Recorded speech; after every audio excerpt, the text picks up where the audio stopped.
Bienvenidos y bienvenidas al segundo bloque de la materia, la lógica de predicados. Dedicado a tus muertos. La lógica de predicados no es más que una extensión de la lógica de enunciados que ya conocemos. En este vídeo introductorio abordaremos algunas de las cuestiones fundamentales que nos van a permitir familiarizarnos con este nuevo elemento que son los predicados.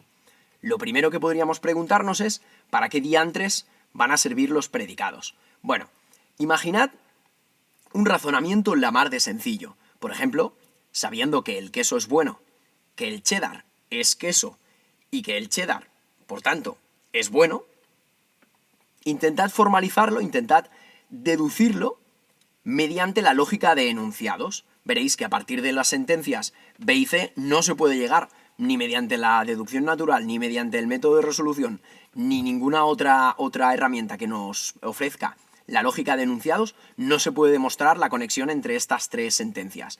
Bueno, pues aquí tenemos una limitación muy tonta de la lógica de enunciados, que quizá hasta ahora no habíamos identificado, pero fíjate tú, la mar de sencillito el ejemplo y no hay forma aquí, no hay regla de deducción natural ni de resolución que permita demostrar este razonamiento. Bueno, pues para ello necesitaremos algo llamado predicados. Un predicado tiene esta pinta. Puede parecer muy complicado al principio, pero en realidad es la mar de sencillo. Vamos a probarlo con este ejemplo y ya más adelante volvemos al tema del queso. Imaginad, los ríos caudalosos pasan por comarcas montañosas. También una idea muy sencilla.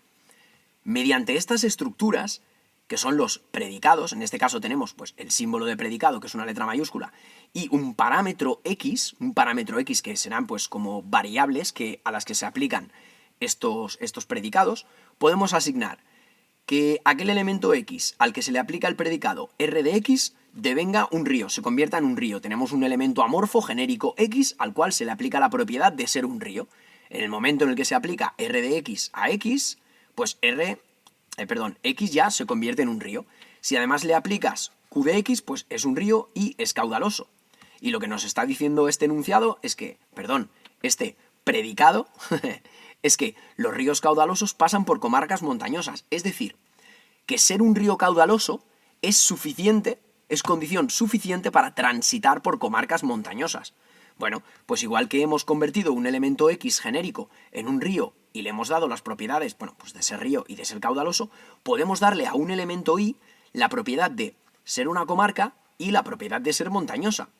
Además, aquí vemos otro tipo de predicado, uno que en vez de tener una variable tiene dos parámetros aquí dentro. A esto lo llamaremos relación, así como cuando hay una sola letra, una sola variable dentro del predicado, lo llamamos propiedad, porque se le asigna en este caso al elemento Y la propiedad de ser una comarca. Cuando se establezca una relación entre estos dos elementos X e Y, pues tenemos aquí un segundo modelo de predicado que permite establecer estas propiedades relacionales, ¿no? Entre elementos X, Y, Z, 2, 3, 4, los que haya. Bien, desde la perspectiva de los enunciados ya podríamos formalizarla de esta manera, ¿no? Algo es condición suficiente para que se dé otra cosa. Pero fijaos que aquí tenemos dos elementos, los ríos y las comarcas. Pues fíjate, para todo elemento X que sea río y que sea caudaloso, es suficiente para que exista un elemento Y, que es de momento amorfo, pero en el momento en el que lo metemos aquí en estos predicados y decimos que es una comarca y que es montañosa, además cumple que esa comarca montañosa está transitada por un río caudaloso, por un elemento X que ya le hemos dado previamente las propiedades de ser río y de ser caudaloso. Como veis, los únicos dos símbolos nuevos son estos de aquí, el para todo y el existencial, el existe. Estos dos se llaman cuantificadores. Enseguida veremos que sirven para explorar el dominio en el que se aplica la aplicación, ¿no? En el que opera la aplicación que es realmente en el fondo un predicado. Vamos a ello. ¿Qué es entonces, por tanto, un predicado? Pues es una extensión de la lógica de enunciados y entonces podemos entender a partir de ahora la lógica de enunciados como un caso particular de la lógica general de predicados o entender la lógica de enunciados como una generalización de la lógica de enunciados. ¿Cómo lo manifestamos? Bueno, pues como una especie de enunciado parametrizado con unas variables que van a recorrer un dominio dado, ¿no? Ahora veremos también qué es esto del elemento y el dominio, ¿no? Ya vemos aquí que cada uno de los objetos de este dominio, que conforman el dominio de la aplicación que es el predicado, pues cada uno de esos objetos es en sí mismo un enunciado, ¿vale?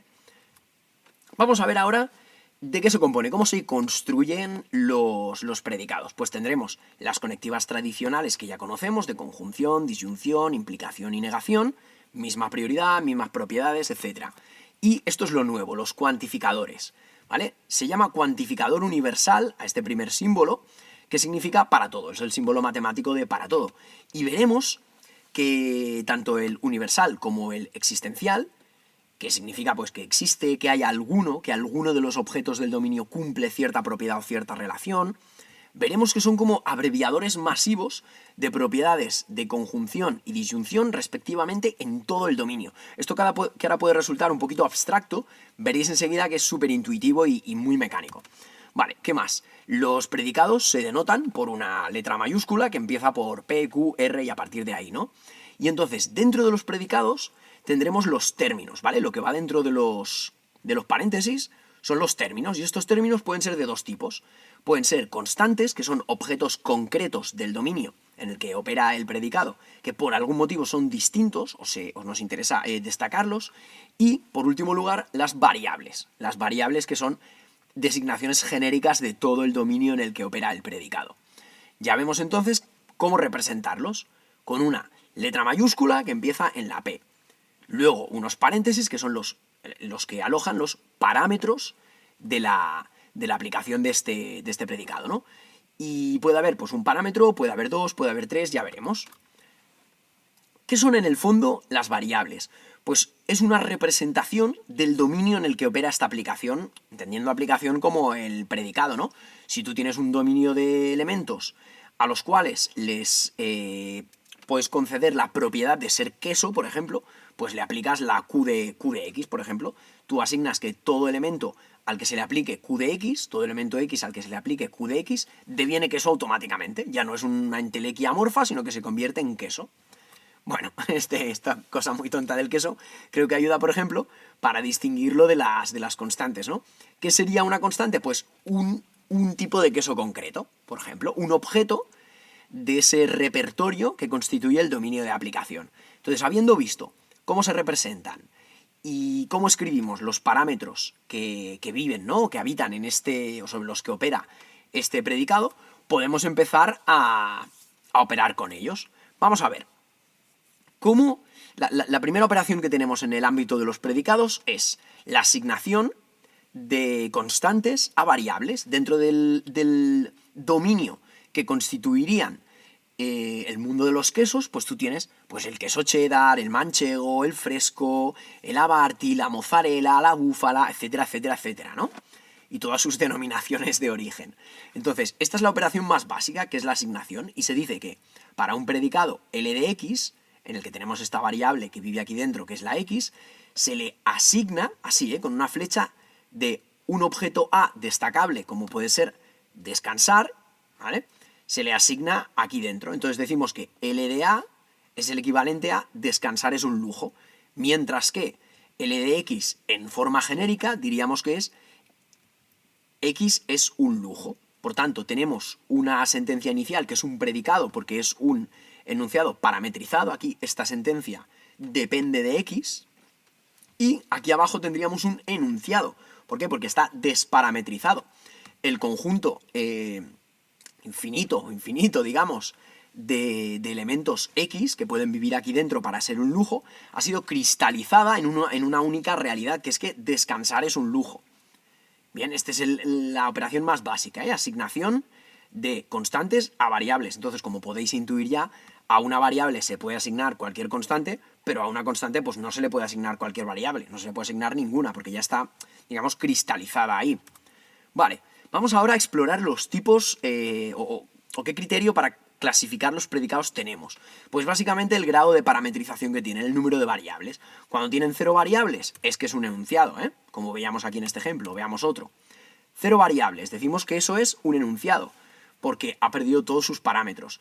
¿Cómo se obtiene un enunciado con 0 parámetros a partir de un predicado con más de de 0 parámetros? Pues asignándole constantes a todas las variables que contenga. En este caso, pues si contiene una variable, pues con una única asignación, ¿no?, de asignar en la variable c pequeña a x, pues ya tendríamos este enunciado. Muy bien. Vamos a ver. Vamos increciendo. Cuando tienen una variable lo llamamos propiedad. ¿Por qué? Porque este predicado lo que nos dota, a lo que dota al elemento x es de la propiedad de ser queso. Si tuviéramos, por ejemplo, este otro, pues esta es una propiedad que dota al elemento x de ser un lujo. Y por eso decimos que es una propiedad, porque lo que vive aquí dentro, el elemento que habita aquí dentro, deviene un lujo en el momento en el que se le aplica ese predicado. Pues en el momento en el que c vive dentro de q de x, pues cheddar se convierte en un queso. Fíjate que esto es lógico desde la perspectiva realista, pero en el ámbito de la lógica formal tú podrías meter aquí una oveja o una cabra, es decir, cabra es queso, pues eso sería un predicado correcto, ¿eh? C, pues yo qué sé, caja de sorpresas es queso, ¿eh? Casita de ricitos de oro es queso. Tú puedes meter ahí lo que quieras, ¿eh? Porque una vez más destacamos que la lógica formal no pretende el análisis semántico de estas estructuras, sino su representación a nivel estructural, a nivel sintáctico, ¿no? La validez sintáctica. Vale. ¿Qué pasa cuando tiene más de un parámetro? Pues que se convierte en una relación, y esto es muy intuitivo, ¿no? X devora Y con frenesí. Decimos D de X e Y, ¿eh? D de X e Y. Y pues esto le podemos asignar aquí X devora Y con frenesí. Pues yo qué sé, el monstruo de las galletas devora galletas con frenesí. ¡La cookie! ¿No? Podemos asignar, por ejemplo, B a una persona hipotética que se llamara Bárbara y H a un algo hipotético que se llamara queso Abarty. Pues lo leeríamos así: una vez asignados a los parámetros X e Y las constantes B y H respectivamente, ¿qué queda aquí? Pues D de B y H, donde teníamos X tenemos B y donde teníamos Y teníamos H, y lo vamos sustituyendo aquí en la frase: Bárbara devora queso Abarty con frenesí. Una vez más, os estoy presentando aquí un ejemplo realista para que entendamos la idea intuitiva de esto, pero esto podría ser, bueno, ya veremos, porque esto ahora se pone gracioso, digamos. Una vez más, esto de aquí arriba es un predicado porque tiene dos variables, está parametrizado, y como tiene dos lo llamamos relación. Ya no lo llamamos propiedad, lo llamamos relación entre una y otra, ¿no? Y este de aquí abajo, como han colapsado los parámetros ya en constantes, B y H, pues ya tiene 0 variables. Entonces esto propiamente es un enunciado. Bien, una cosa muy, muy importante. Las relaciones son posicionales, son de alguna manera... A esto lo podemos llamar parámetro 1 y a esto lo podemos llamar parámetro segundo, parámetro 2. ¿Qué pasa? Que si yo digo que D de XY es que X devora Y, si yo sustituyo de esta manera, Bárbara devora queso. Pero si yo sustituyo donde había una X y yo había puesto antes el sujeto Bárbara, pongo ahora Abarty, y donde había puesto el objeto directo, el complemento directo, había puesto queso, ahora pongo Bárbara, el enunciado queda así: queso Abarty devora Bárbara con frenesí. Y esto es muy divertido. Entonces, muy atentos, muy atentas a los verbos, porque, por ejemplo, verbos como conversar o hablar con, todo lo que sea transitivo o que tenga algún complemento indirecto, pues todo esto es direccional, ¿vale? Lo que interesa es que el primer parámetro represente a X porque cae aquí, y el segundo parámetro represente a Y porque cae aquí, y no son intercambiables. Porque incluso Bárbara conversa con queso no sería equivalente a que el queso conversara con Bárbara, porque puede ser que el queso converse con ella, pero ella no le devuelva la palabra, porque está preguntándose por qué un queso conversa con ella, qué sé yo, ¿no? Entonces, muy atentos, muy atentas a esto, muy importante. Y bueno, a partir de aquí ya os lo podéis imaginar, ¿no? Si con dos variables era una relación binaria, pues con tres una relación ternaria. Y así sucesivamente, ¿no? Pongamos un ejemplito más para verlo. Y si asignáramos, por ejemplo, David, la C, cacahuetes, y la M para Marte, pues imaginad cómo queda esta sustitución, ¿no? David engulle cacahuetes con frenesí en Marte, pero puede ser muy divertido permutar el orden. Fijaos lo que comentábamos aquí, ¿no? Si este primer parámetro ya no es David y son los cacahuetes, pues son los cacahuetes el sujeto. ¿Por qué? Porque el primer parámetro está aquí. Muy atentos, muy atentas con esto, ¿vale? Vamos a ver, con n variables, pues una relación en área, y así llegamos hasta este punto. Vamos ahora a la parte que es un poquito más novedosa, ¿no? O menos intuitiva. que es el tema de los cuantificadores. Los cuantificadores son estos dos símbolos nuevos que de alguna manera son como superoperadores que están por encima de todas las conectivas, ¿no? Tienen prioridad máxima y se adelantan a todo. Y son un poco el eje motriz de toda la mecánica de los predicados y de las propiedades que ya iremos explorando en vídeos posteriores. Vamos a ver, imaginemos un dominio formado por 4 elementos que fueran pues 1, 2, 3 y 4, lo que fueran. 4 objetos, bolas de colores, nombres de quesos, lo que queráis, ¿no? David, Bárbara, Manuel y Sasha, qué sé yo, ¿no? Bueno, pues ¿para qué sirven estos cuantificadores? Pues para explorar todo este dominio de forma abreviada. Cuando nosotros queremos declarar una relación, una propiedad que se cumple para todos los objetos del dominio, sería un desastre, porque imagínate tú que en vez de 4 elementos, tú tuvieras que declarar para una propiedad Q de X, que eso fuera queso, que tuvieras que declarar aquí todos los malditos tipos de queso del mundo. Eso es un desastre. Entonces, lo que hacemos es, todos estos objetos los resumimos, todas estas conjunciones, los resumimos en un para todo y decimos que para todos los elementos del dominio se cumple esa propiedad. ¿Vale? Esto es lo importante.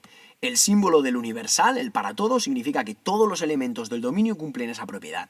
Y alternativamente, el cuantificador existencial, que es el símbolo matemático del existe, en vez de ser una conjunción masiva en todo el dominio, es una disyunción. Significa que en todos esos elementos, en los elementos zapatilla, armario, caja, zapato, Abarty, hay alguno de ellos que es queso, en este caso pues el Abarty, ¿no? El que sea. Bueno, podemos traducir al lenguaje natural el universal como que todo el mundo, todo el universo fuera queso, ¿no? O que no existe ningún elemento del universo que no sea queso, entendiendo el universo como el dominio de la aplicación. Y el existencial lo que nos dice es que hay alguno que lo cumple, algún elemento del dominio cumple esa propiedad. Hay queso en el dominio, lo huelo, no sé decirte cuál, pero está ahí, existe, lo hay. Esto que os pongo aquí del patrón lo veremos ahora en unos minutos. Bueno, creo que ya queda poquito para llegar. Y es como el patrón de formalización. Pero antes introduciremos el concepto de selección y de propiedades de la selección. Vamos a esto. Para poder empezar a operar con los predicados hace falta una idea más, o dos ideas más. La primera es el ámbito del cuantificador. Si os fijáis aquí, todo el rato están saliendo como muchos paréntesis, ¿no? Observad aquí, las personas inteligentes y ávidas se suscriben a contenidos útiles, ¿no? Una frase hipotética sin ningún mensaje subliminal. Vamos a ver, si yo asigno las propiedades y la relación siguientes, que son que P de X sea que X sea una persona, y de X lo atribuyo a que X sea inteligente, A de X le confiero aquí que X sea ávido, C de X sea que X es un contenido y U de X es que sea útil. Por último, describo aquí no una propiedad, sino una relación, porque veis que tiene dos variables, dos parámetros, pues esto es una relación, mientras que todo lo demás son propiedades, ¿vale? Entonces, S de X e Y significa que X se suscribe a Y. Y recordad, no es intercambiable la X por la Y. Primer parámetro será el sujeto de la frase y segundo parámetro será a lo que se suscribe el primer parámetro. Vale, pues ¿cómo formalizaríamos esto? Pues de esta manera, pom, pom, pom, pom, pom. Ahora abordaremos este ejemplo, pero más sencillito antes. ¿Qué diablos es el ámbito? Pues el ámbito no es más que los paréntesis que cierran el cuantificador. Aquí os hago como un matiz ya para ir introduciendo esto del patrón de diseño de la formalización, ¿no? Cuando nosotros encontremos un para todo, lo que nos está diciendo aquí esta frase es que las personas inteligentes y ávidas se suscriben. Por tanto, ser persona, ser inteligente y ser ávido, cumplir esos 3 requisitos, que X cumpla esos 3 requisitos simultáneamente a la par, ser persona y punto no sirve, ser inteligente y punto no sirve, ser ávido y punto no sirve, has de ser persona, inteligente y ávido, ¿para qué? Para suscribirte a contenidos útiles. Lo que pone aquí es que ser una persona y ser inteligente y ser ávido es condición suficiente para suscribirte a contenidos útiles. Es decir, es suficiente para que exista un objeto Y, que será a lo que eventualmente, a lo que al final se suscriba esa persona inteligente y ávida, esa persona inteligente y ávida, se suscribirá a algo. ¿A qué? A un contenido que es útil. Fijaos, todo elemento X que sea persona y que sea inteligente y que sea ávido, estará automáticamente suscrito ¿a qué? ¿Suscrito a qué? A un contenido y que además es útil. Es decir, toda persona inteligente y ávida demanda la existencia de algún contenido útil tal que esté suscrito esa persona a ese contenido, ¿vale? No puede haber persona inteligente y ávida que no esté suscrita a un contenido útil. ¿Por qué? Porque las personas inteligentes y ávidas se suscriben a contenidos útiles. Vale, esto pasáoslo ahora otra vez, haced rebobinar porque al principio la primera vez tiene tela. A lo que íbamos. El ámbito del cuantificador no es más que la parentización, ¿vale? Aquel fragmento, aquel trozo de la fórmula en la cual el cuantificador opera. Es donde se abre el paréntesis de este cuantificador universal hasta donde se cierra. Por ejemplo, aquí tenemos el ámbito del cuantificador existencial, que va pues desde donde se declara que existe algún elemento y hasta donde se cierra. Pero claro, como veis, aquí al final, sobre todo al final, en el cierre, los paréntesis dan problemas. Por tanto, utilizamos los otros signos de parentización, como los corchetes y las llaves, ¿vale? Vamos ahora al último concepto que necesitamos para empezar a operar ya con todas las herramientas en el ámbito de los predicados. Y es el concepto de variable libre y ligada.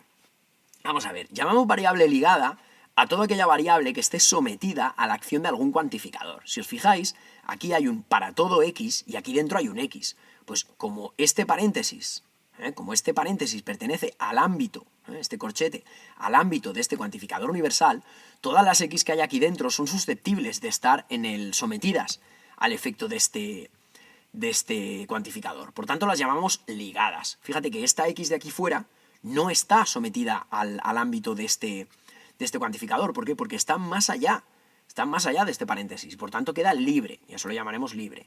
Otro ejemplo de variable ligada, pues mira, cada vez que tú veas... Uy, aquí hay un pequeño error. Este paréntesis no debería estar, ¿vale? Omitámoslo. Este paréntesis no debería estar aquí.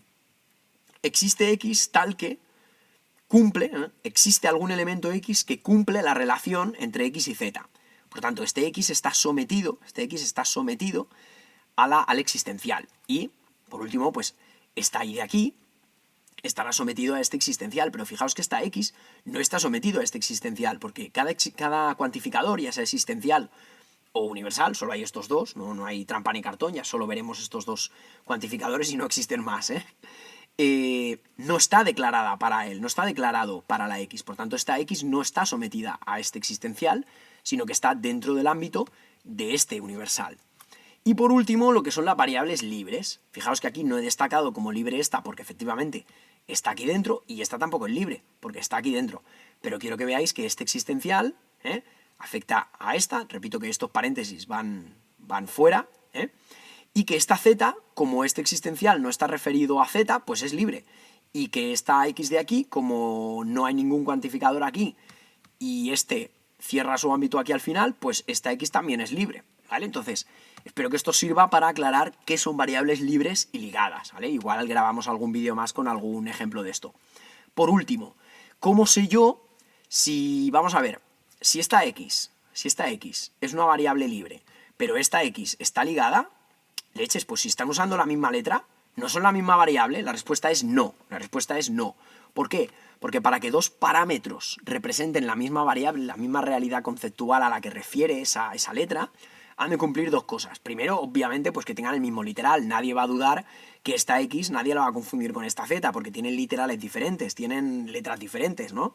Eso es una cosa muy tonta, pero lo que no es tan tonto es entender que han de estar sometidos a los mismos cuantificadores, ¿vale? Los mismos cuantificadores, además, en la misma jerarquía, porque, por ejemplo, aquí dentro, esta x, planteaos si esta x es la misma que esta x, ¿vale? O no, ¿vale? Dejo así como, lanzo la pregunta al aire. Si esta x es realmente esta x de aquí, o esta x de aquí, mejor dicho, ¿no? Si esta x representa tanto a esta, como esta representa a estas, ¿vale?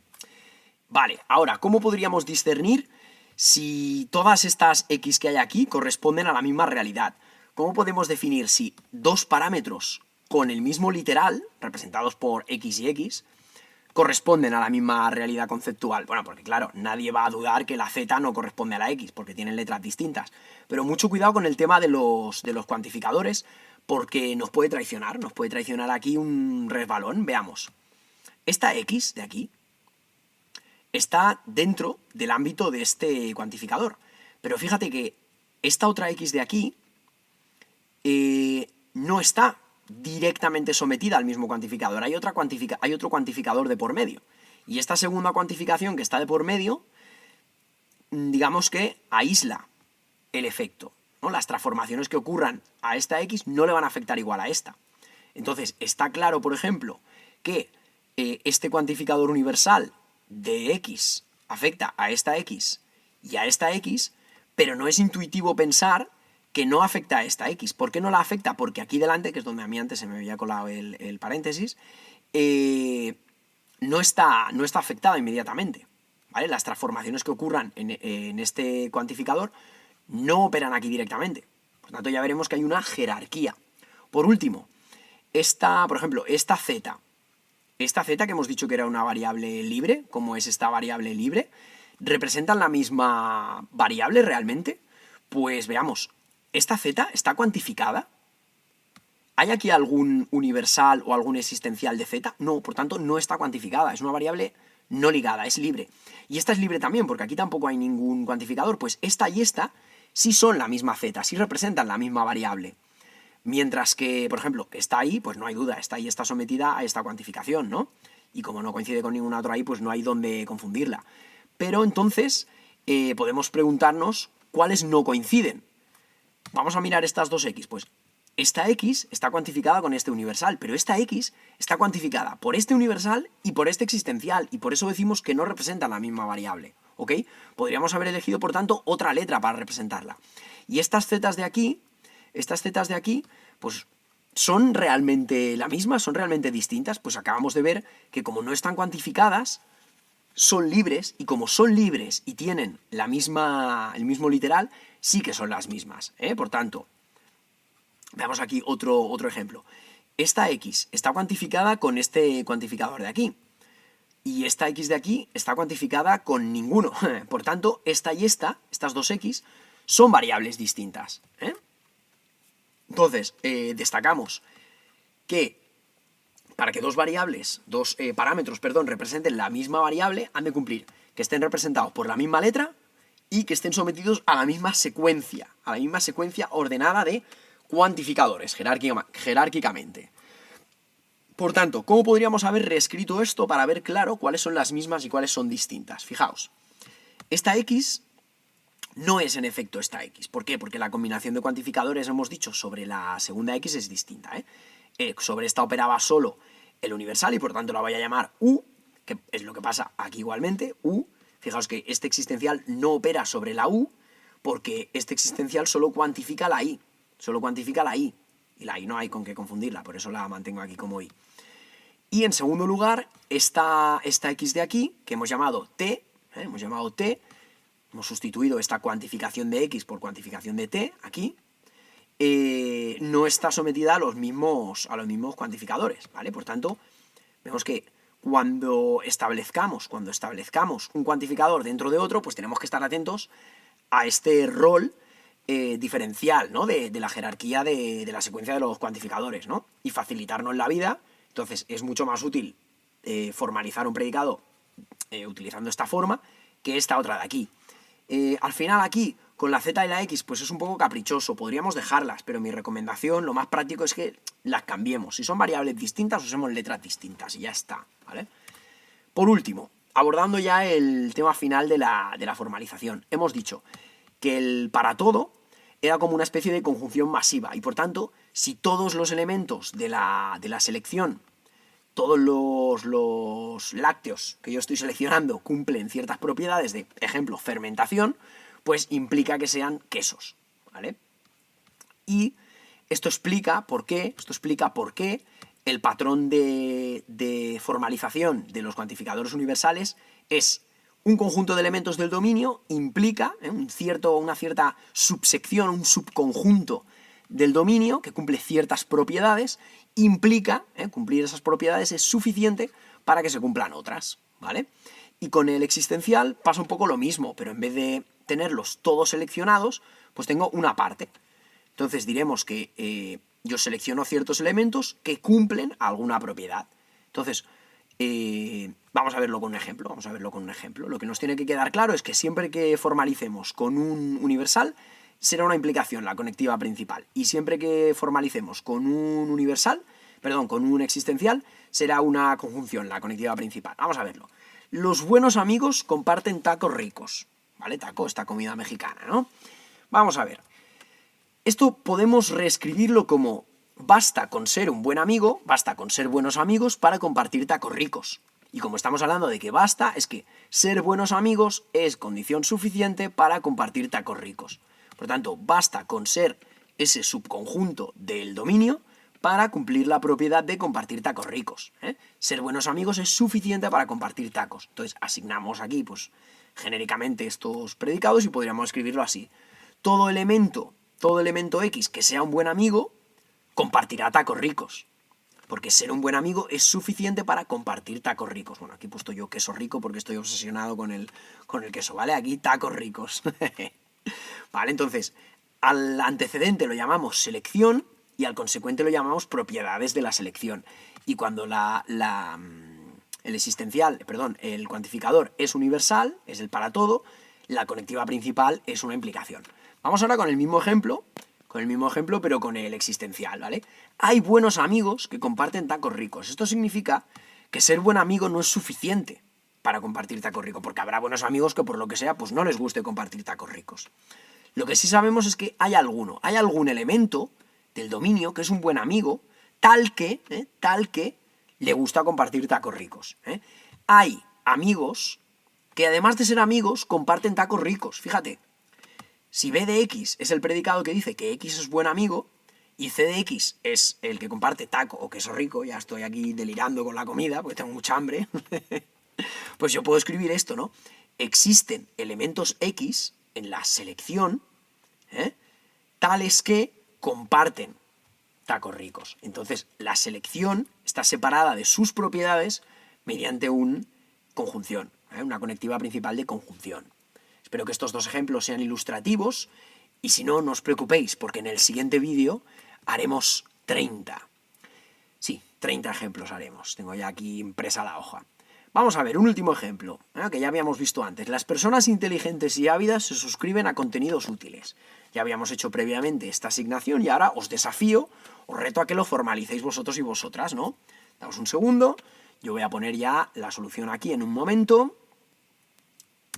Vale, bien, y aquí tenemos la respuesta que nos dice que para todo elemento genérico amorfo X, aún indefinido, cuando lo cristalizamos en que sea una persona y que además sea inteligente y que además sea ávida, cualquier elemento X que cumpla estos tres requisitos, es suficiente cumplir estos tres requisitos para que se cumpla lo siguiente.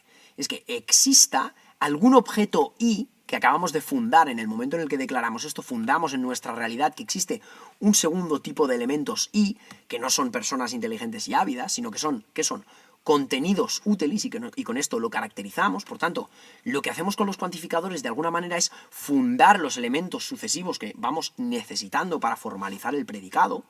Y luego con las propiedades o con las relaciones los caracterizamos.